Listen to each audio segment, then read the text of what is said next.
नमस्कार मित्रांनो, स्वागत आहे तुमच्या गावकरी मित्र चॅनलमध्ये. आजच्या या व्हिडिओमध्ये आपण एक नवीन महत्त्वाची माहिती बघणार आहोत. ते म्हणजे रेल्वे भरती बोर्डातर्फे ज्या ग्रुप डीच्या वॅकन्सीज निघालेल्या होत्या, त्या ग्रुप डीच्या वॅकन्सीजला तुम्हाला आता काही कालावधी मिळालेला आहे. म्हणजे लास्ट डेट जी होती ती 22 होती, पण आता तिला एक्सटेंड करून तुम्ही 1 मार्च 2025 पर्यंत तुम्ही आपले फॉर्म सबमिट करू शकता.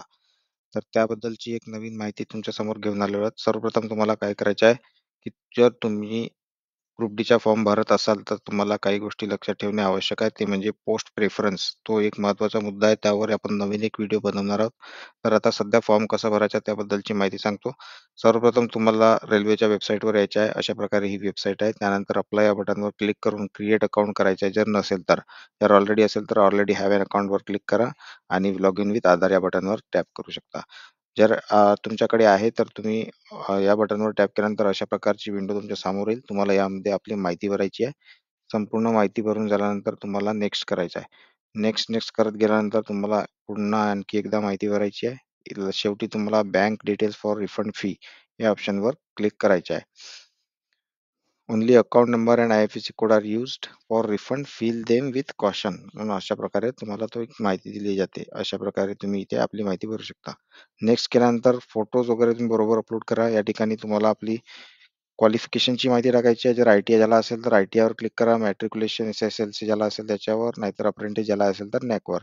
तर कुठल्याही अशा प्रकारे तुम्हाला इथे माहिती भरायची आहे. जर तुम्ही माहिती चुकीची भरली असाल तर तुम्ही या ठिकाणी एडिट या बटनवर क्लिक करू शकता.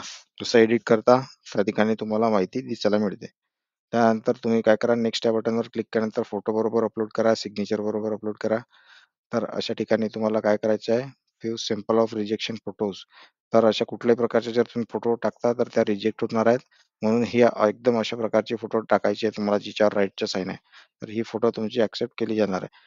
नंतर त्यानंतर तुम्हाला प्रेफरन्स चूज करायचा आहे. हा खूप महत्त्वाचा मुद्दा आहे मित्रांनो. जर तुम्ही एखादी पोस्ट तुम्ही प्रेफरन्समध्ये टाकली आहे, जर जसा सपोज वर्कशॉपची पोस्ट तुम्ही पहिले अगोदर घेतली अशा प्रकारे आणि त्याला सेव्ह केला, तर तो काय होणार आहे, तुम्हाला दुसऱ्या या पोस्टमध्ये जर तुम्ही मेडिकली इलिजिबल नसाल, तर तुम्हाला पुढच्या पोस्टला कट ऑफ पार केला तरी तुम्हाला तिथे जाता येणार नाही.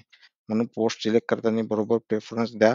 हा एक महत्त्वाचा व्हिडिओ आहे आणि या व्हिडिओमध्ये सांगायचं महत्त्वाचं म्हणजे हाच आहे. जर तुम्हाला कोणती पोस्ट प्रेफरन्स पाहिजे ते बरोबर पाहून घ्या, कारण तुम्ही त्यासाठी मेडिकली फिट असायला पाहिजे. एकदा चान्स चुकला तर मग चान्स भेटणार नाही. तर ही हा एक महत्त्वाचा व्हिडिओ तुम्हाला सांगायचा होता. व्हिडिओ शेवटपर्यंत बघितल्याबद्दल धन्यवाद. पोस्ट प्रेफरन्ससाठी आपण नवीन एक व्हिडिओ घेऊन येणार आहोत. त्यामध्ये परिपूर्ण तुम्हाला माहिती दिली जाईल.